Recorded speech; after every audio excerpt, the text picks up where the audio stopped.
Kwento naman ni John Bonnet, nagising na lang silang tumatagilid na ang barko. Gising namin po, kumigilid na ganyan.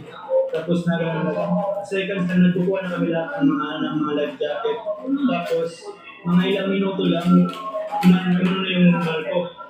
Tapos yun na, nagtatakbuhan na kami para sa buhay namin. Tapos yun na, palutang-lutang na lang kami sa dagat. Kwento naman ng school principal na si Rashula Waludin. Narinig na lang nila ang isang security officer ng barko na nag-aanunsyong kumuha na sila ng life jacket. Doon na raw nataranta ang mga pasahero at may ilang tumalon sa dagat. Yung life jacket o kayo? Meron naman. Wala na silang information na nagsabi na may nangyayari na. Tapos ang sinabi lang nila, kuha kayo ng life jacket, abubog ba yung barko? So nagpamitan lahat po sa tao sa itaas. Seconds lang. Pagkalubog ng barko, 2 oras daw na nagpalutang-lutang sa dagat si Rasula bago dumating ang rescue. Nahiwalay raw siya sa mga kapwa-teacher. Nananawagan ako sa mga pamilya ko. May Kung kayo mag-alala, dito na kaliligtas. Desperado namang naghihintay ng balita sa pantala ng mga kaanak ng ilang pasahero. Ayon kay Philippine Coast Guard Commandant Ronnie Gavan, 10 pa ang nawawala sa kanilang barko. 18 na ang na-recover na labi. Sabi naman ng may-ari ng barko na Allison Shipping Lines Incorporated, nang matanggap nila ang distress call ay agad silang nag-activate ng quick response measures at nag-deploy ng mga sasakyan pandagat. Nakikipag-ugnayan daw sila sa mga otoridad habang patuloy ang search and rescue operations. Nagpaabot din sila ng pakikiramay sa lahat ng sakay ng barko, pati na sa mga pamilya nila.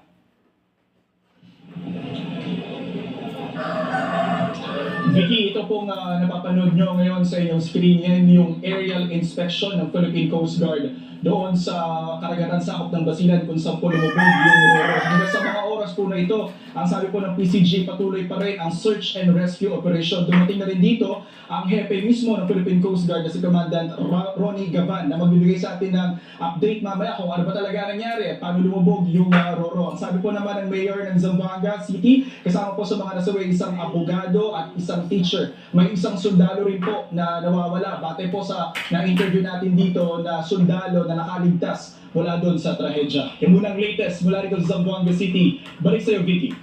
Maraming salamat sa iyo, Jonathan Anda.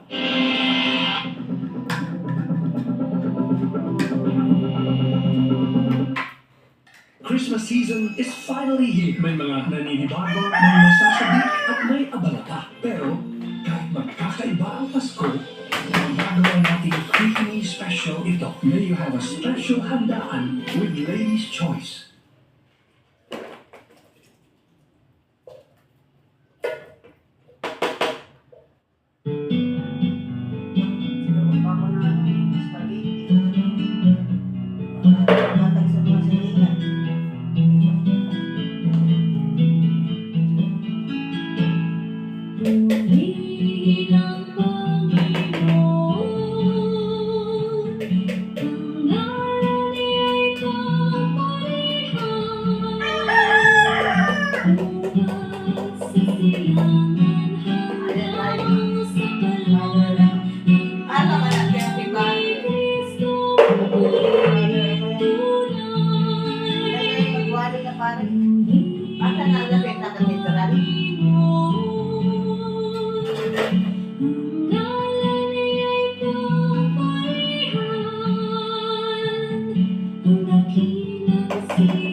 Sa ngalan ng Ama, ng Anak at ng Espiritu Santo, Amen. sumainyo ang Panginoon. At sumaiyo rin.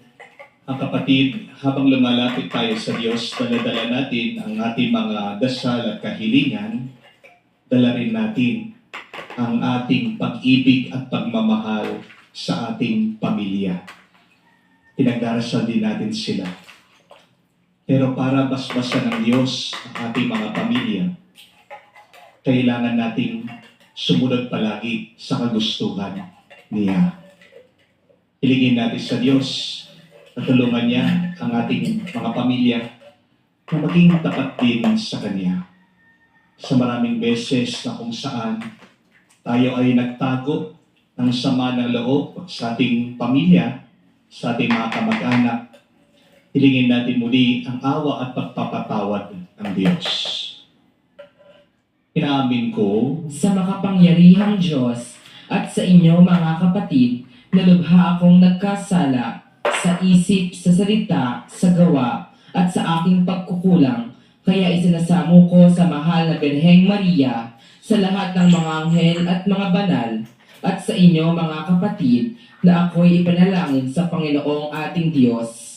kawan tayo ng makapangyarihang Diyos, patawarin tayo sa ating mga kasalanan. Patnubayan tayo sa buhay na walang hanggan. Amen. Panginoon, kaawaan mo kami. Panginoon, kaawaan mo kami. Kristo, kaawaan mo kami. Kristo, kaawaan mo kami. Panginoon, kaawaan mo kami. Panginoon, kaawaan mo kami. Manalangin tayo. Ama naming makapangyarihan, taguyan mo ang aming ginagampanan, alinsunod sa iyong kalooban, upang sa ngalan ng anak mong mahal, kami maging marapat magkaroon ng karagdagan sa aming paggawa ng mga kabutihan. Sa pamagitan ni Kristo kasama ng Espiritu Santo, magpa sa walang hanggan. Amen.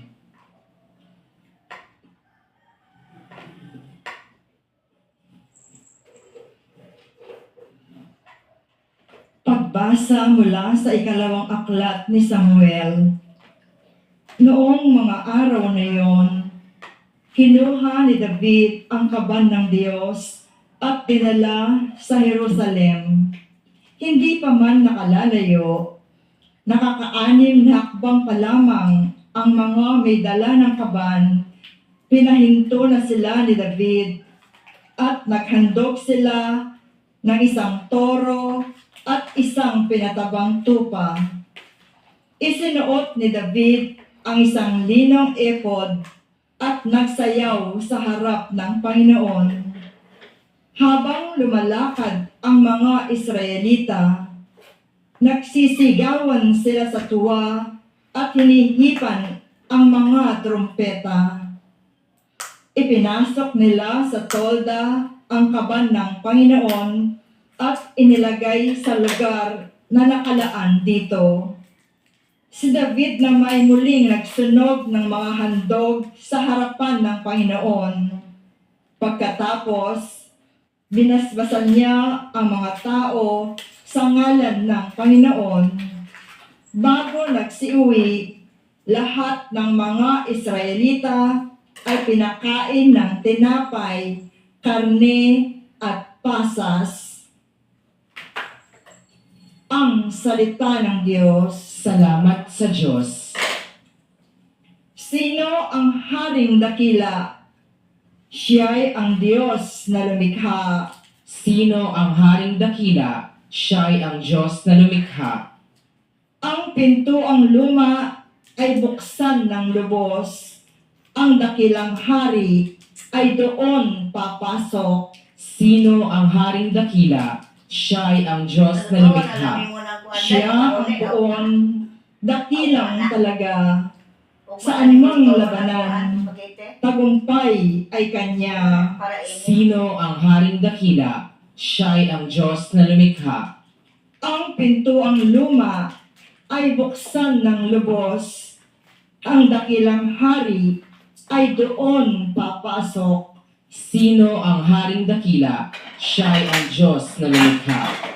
Ang dakilang hari, sino bang talaga? Makapangyarihang Diyos at hari siya. Sino ang haring dakila? Siya'y ang Diyos na lumikha.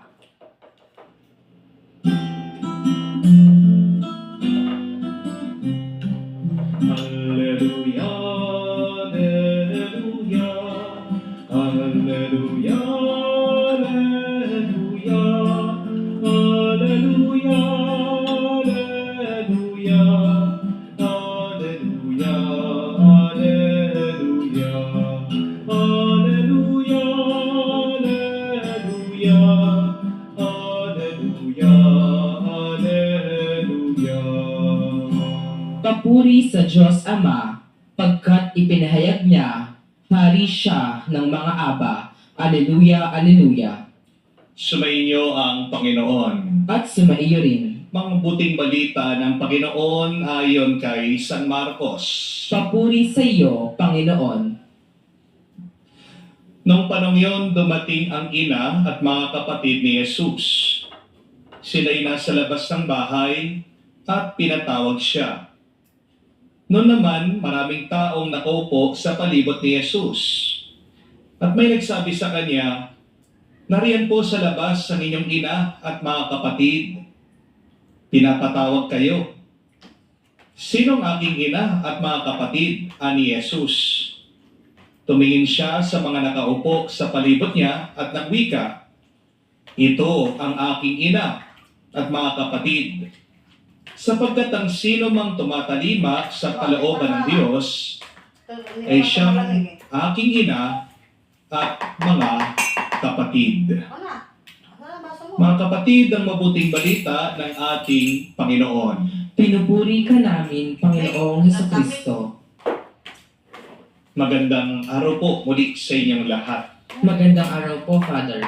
Ano po ang dahilan para masabi mo kapamilya mo ang isang tao? Kapag ba kadugo mo na siya? Kapag ba kaapelido mo siya? Kapag ba nakatira siya sa bahay niyo? Mahalaga po ang lahat ng yan, pero hindi pa rin sapat para masabi mo kapamilya mo ang isang tao. Tandaan niyo po ito, mga kapatid. Blood and name can make you related, but it is loyalty, love, and trust that make you family. Kaya nga, hindi mo masisisi yung anak mo Bakit mas gusto pa niya nakasama yung mga barkada niya? Kasi minsan, mas marunong pa silang makinig.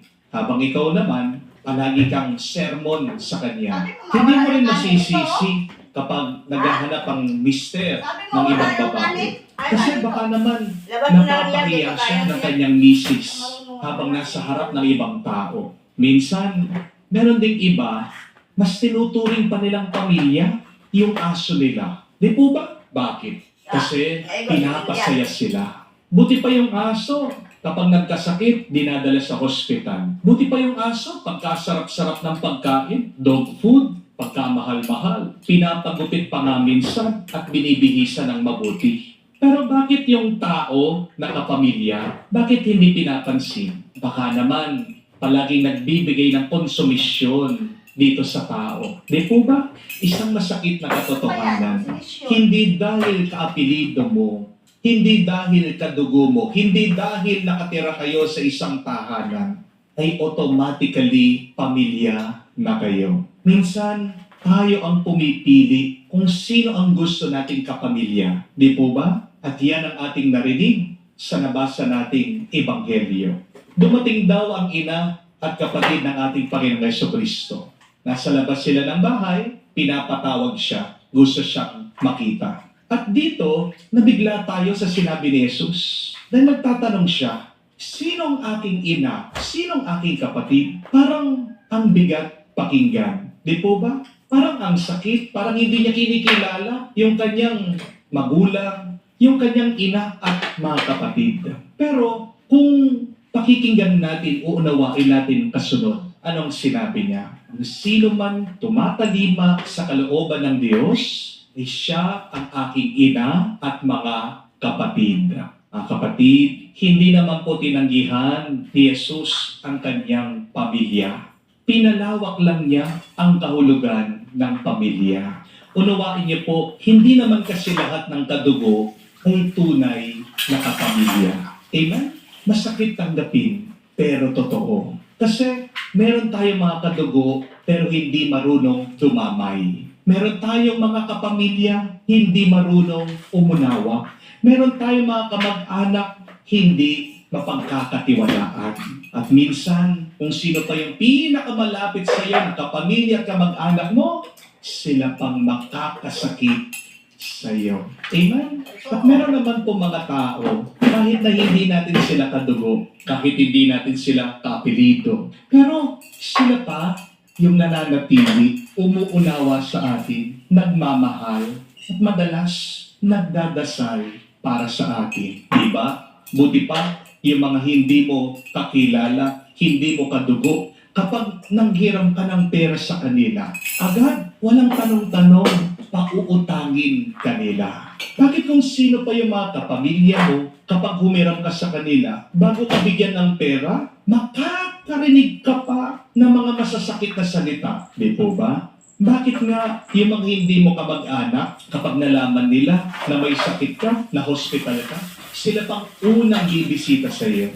Yung mga totoong kamag-anak mo, minsan hinihintay ka pang mamatay para makuha nila yung mana mo. Minsan, yung mga hindi mo kakilala, sila pa yung masaya kapag umaangat ka, kapag nagsasaksid ka sa buhay, nagdidiwang sila, kinocongratulate ka nila. Pero yung mga kamag-anak mo, kapamilya mo, kapag nag-i-improve na yung buhay mo, aba, sila pa yung naiinggit, sila pa yung unang naninira sa'yo. Di po ba?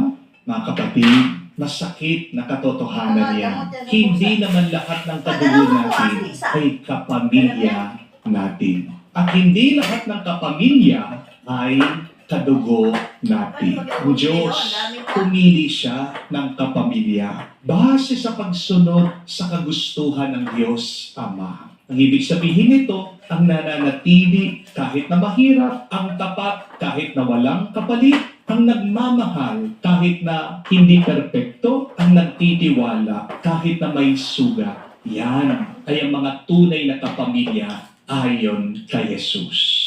Ang tunay na kapamilya para sa ating Panginoong Jesucristo ay hindi lang iisang dugo. Meron silang iisang direksyon. Hindi lang iisang apelido o hindi merong iisang pananampalataya. Kaya maganda pong itanong ito at pagmunihan. Ako ba'y kadugo lang o tunay na kapamilya? Sa bahay ninyo, may relasyon ba o baka meron ng distansya? May apelido nga kayo. Pero ang tanong, may pagmamahalan ba? At sa simbahan, ganda din tanongin. Sisimba nga tayo, pero magpapamilya ba tayo? Yan yung malungkot na kwento Sisimba tayo, meron kang katabi sa upuan, di mo namang kakilala. Di po ba? May pananampalataya tayo. Pero ang tanong, may malasakit ka ba sa kapwa mo? Tandaan, ang pamilya ay hindi minamana. Ito ay pinipili. Hindi mo man pinili ang kadugo mo.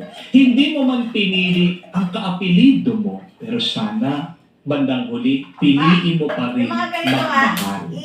Piliin mo pa rin maging tapat.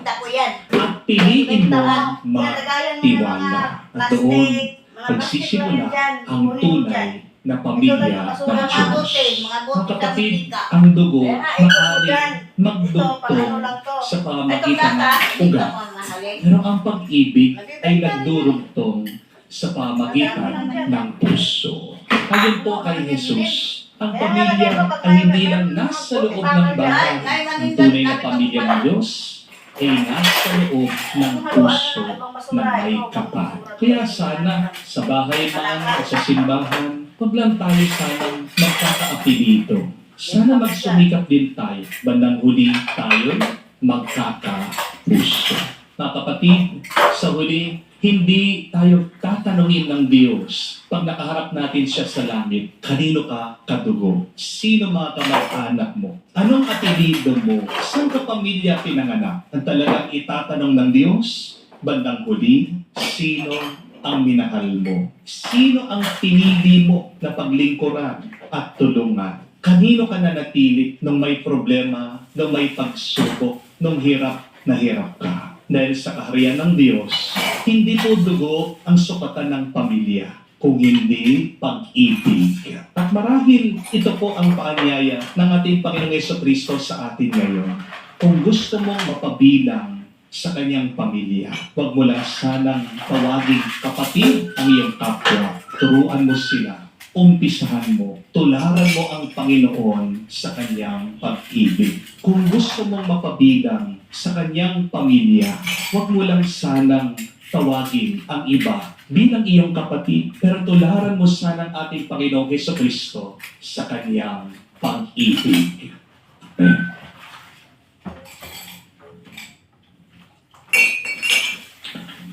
Tumayo po tayo. Ang mensahe ng kaligtasan ni Jesus at ang kanyang buhay ay ang ating pamantayan na paghahanap sa kalooban ng Diyos. Manalangin tayo sa ating Diyos sa upang tumalima at mabuhay tayo sa kanyang mga aral. Ating sabihin, Panginoon, dinggin mo kami. Panginoon, dinggin mo kami.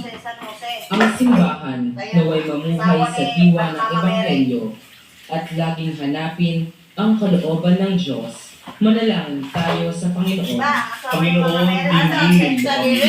Ang ating pananampalataya naway mapalalim natin sa pamamagitan ng ating paglilingkod sa mga dukha, may kapansanan at mga mahihina. Manalangin tayo sa Panginoon. Panginoon, dinggin mo kami. Tayong lahat naway maging mga tunay na miyembro ng pamilya ng Diyos sa pagiging tapat sa kalooban ng Amang nasa langit. Manalangin tayo sa Panginoon. Panginoon, dinggin mo kami. Sa katahimikan po ng ating puso, sabihin natin, banggitin natin ngayon sa Diyos ang ating mga personal na pangangailangan. Panginoon, gawin mo kami karapat-dapat na maging bahagi ng iyong pamilya sa pamagitan ng aming buhay pananampalataya at pinahayag ng aming mabubuting gawain. Hinihiling namin ito sa pamagitan ni Kristo, aming Panginoon. Amen.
Manalangin kayo mga kapatid, para ang ating mga paghahain ay kalugdan ng Diyos amang makapangyarihan. Tanggapin nawa ng Panginoon itong paghahain sa iyong mga kamay, sa kapurihan niya at karangalan, sa ating kapakinabangan at sa buong sambayanan niyang banal. Ama naming lumikha, tanggapin mong malugod ang aming mga handog. Ngayon ang kabanalan ay iyong dulot.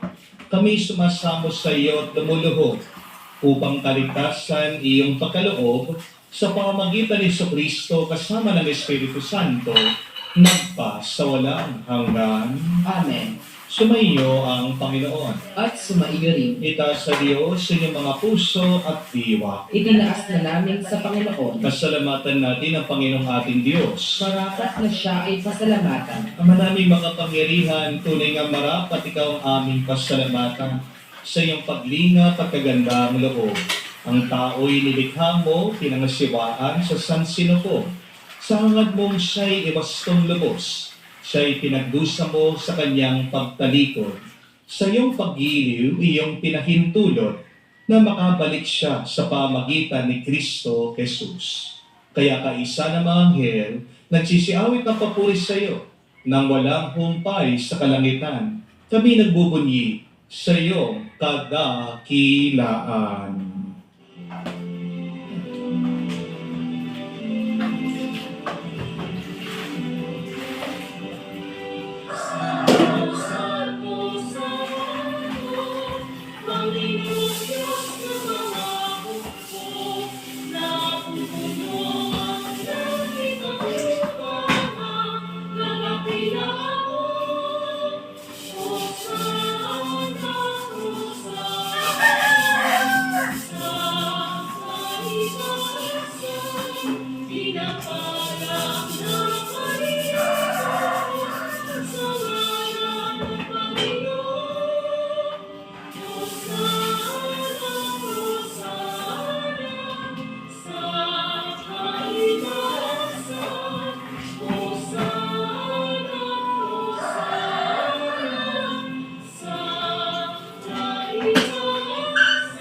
Ama naming banal, ikaw ang bukal ng tanang kabanalan. Kaya't sa pamamagitan ng iyong Espiritu, gawin mong banal ang mga kaloob na ito upang para sa amin maging katawan at dugo ng aming Panginoong Hesus Kristo. Bago niya pinagtiis ang kusang loob na maging handog, hinawakan niyang tinapay, pinasalamatan kanya, pinaghati-hati niya iyon, inabot sa kanya malagad at sinabi, tanggapin ninyong lahat ito at kanin. Ito ang aking katawan, ihahandog para sa inyo.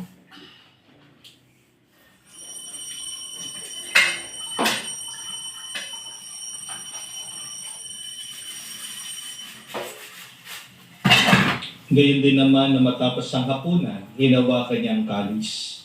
Muli kanyang pinasalamatan. Nabot niya ang kalis sa kanya malagad at sinabi, tanggapin ninyong lahat ito at inumin. Ito ang kalis ng aking dugo, ng bago at walang hanggang tipan. Ang aking dugo na ibubuhos para sa inyo at para sa lahat. Sa pagpapatawad ng mga kasalanan, gawin ninyo ito sa pag-alaala sa akin.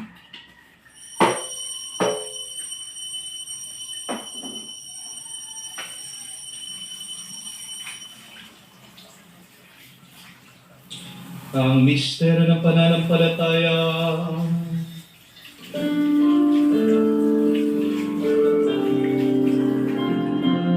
Simba, manatang na pilos di aday. Pilos, bago simba manatang na niya. Kita ko na dan. Kita lang yung niya aday. Ha? Kita lang yung niya. Na pare.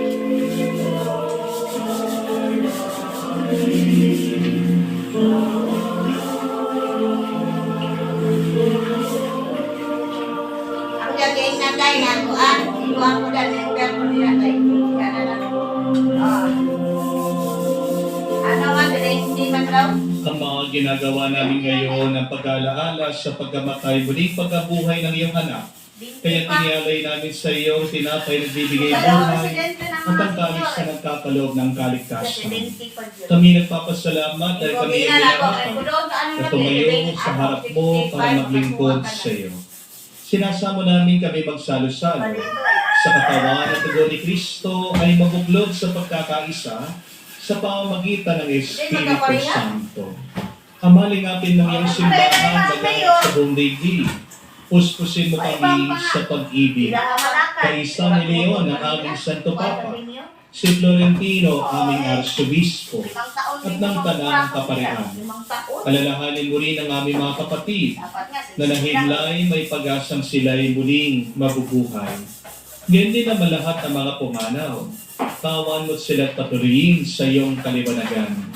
Tawan mo't pagindapatin kaming lahat. Makasalo sa iyong buhay na walang wakas. Kaisa na mahal na Birhen Maria, Ina ng Diyos. Kaisa ni San Jose, ang kanyang malulhating esposo. Kaisa ng mga apostol at lahat ng mga banal na namuhay dito sa daigdig na kalugod-lugod sa iyo. Ay pagbilang naman namin ang pagpupuri sa ikararanaw mo sa pamamagitan ng iyong anak, aming Panginoong Hesus Kristo. Nakarating na lang tayo. Sa pamamagitan ni Kristo, kasama niya at sa Kanya, lahat ng parangal at papuri ay sa iyo, Diyos Amahan, makapangyarihan, kasama ng Espiritu Santo, magpasawalang hanggan.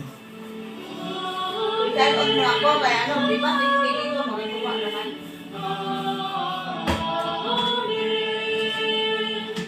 Ano ko na sinasabi sa inyo, ayaw nang kumalaw kung ano mangyayari sa inyo.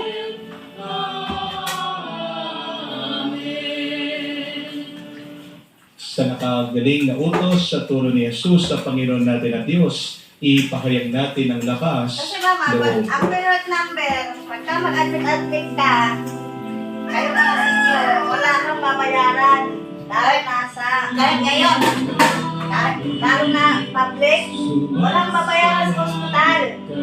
public hospital, wala akong babayaran. Magka-admit. Private naman, meron, pero mababawasan ng konti. Kaya importante ang PF. Kaya nga pinapakuha kita, ayaw nang gumalaw. Gusto nyo, anukin pa kayo. Mahal kayo. Kaya mga pagkilos, para kayo mga anis. Pasama ka kanilong. Nabihan na nga kita eh. Ayaw na pa rin gumalaw pa. Karang ano kita. Sabihan ko na dito ni Lindong. Ibang may tumahan. Utang ko. Ayun. Yan o, sa Star Mall, meron yan dyan.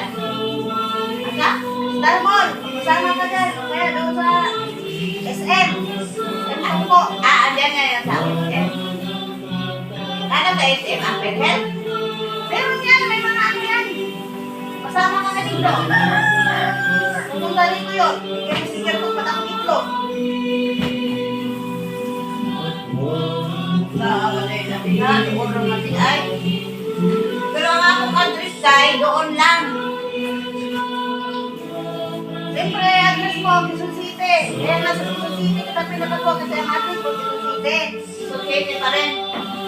Okay.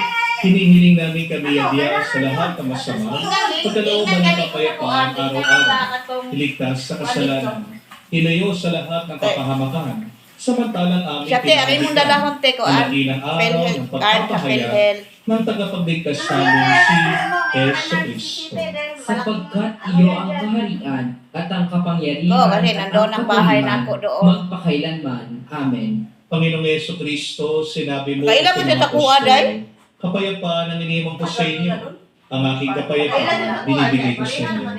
Tunghayan mo ang aming pananampalataya. At huwag ang aming pagkakasala. Pagkalooban mo kami ng kapayapaan at pagkakaisa. Ayon sa iyong kalooban. Kasama ng Espiritu Santo, magpa sa walang hanggan. Amen. Kapayapaan ng Panginoon ay laging sumainyo. At sumaiyo rin. Magbigayan po tayo ng kapayapaan sa bawat isa. Tisu niyo po, kapayapaan po sa inyong lahat.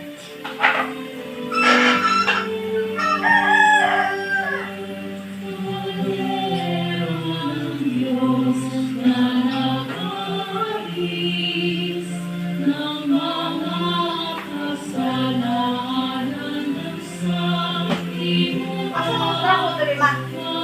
Atong isa. Dala na bigyan sa taan.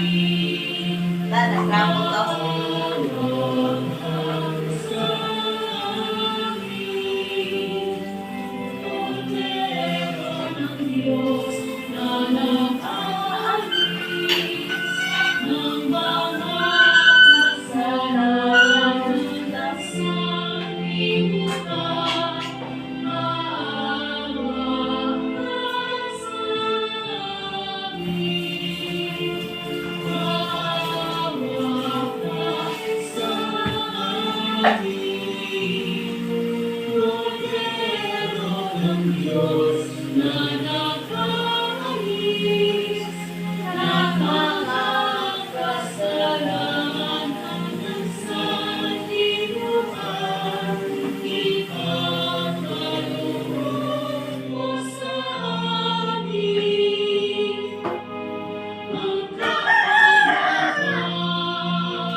Mga kapatid, naririto ang ating Panginoong Yesu Cristo, ang Kordero ng Diyos.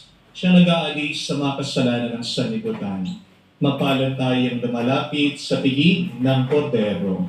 Panginoon, hindi ako karapat-dapat na magpatuloy sa iyo, ngunit sa isang salita mo lamang ay gagaling na ako.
matanggal.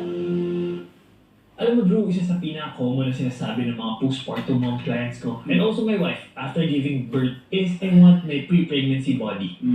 Gusto agad nilang maalis yung weight na nag-gain nila during pregnancy and maibalik yung figure nila. Pero ang hindi na-realize ng karamihan sa atin is pregnancy within. Catch the full episode on Wilkins Health Circle Trust. Only on the Wilkins Water official Facebook page.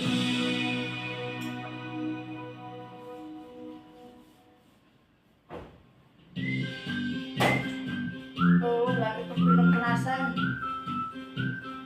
Yung talsik ng mantika.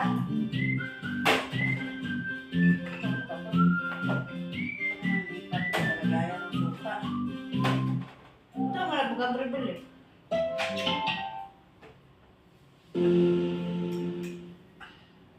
Manalangin tayo.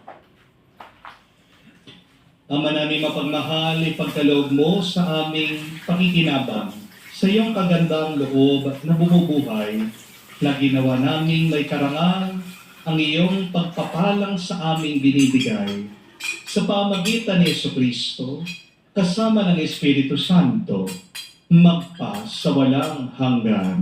Amen. Tandaan niyo po mga kapatid, isa po sa mga pinakamalaking kasinungalingan na minsan pinaniniwalaan natin ay tayo'y nagiging magpapamilya, magkakamag-anak dahil tayo'y magkakadugo at magkakaapelido. But that is wrong. Blood and name make you related. But it is love, trust, and loyalty that make us a family. Kahit na kayo'y nakatira sa isang bahay, kung wala naman kayong tiwala sa bawat isa, kung sinasaktan niyo ang bawat isa, kung napakarahas niyo sa bawat isa, hindi talaga kayo magpapamilya. Ang pamilya ay pinipili. You choose your family. Di man natin pinili ang ating mga magulang, di man natin pinili ang ating mga kapatid, di man natin pinili ang ating mga kapag-anak, tiyugin, tiyakin, mga pinsa. Pero, pwede mo pa rin piliin na mahalin sila. Pwede mong piliin na unawain sila. Pwede mong piliin na pagpasensyahan mo sila. Pag pinipili mong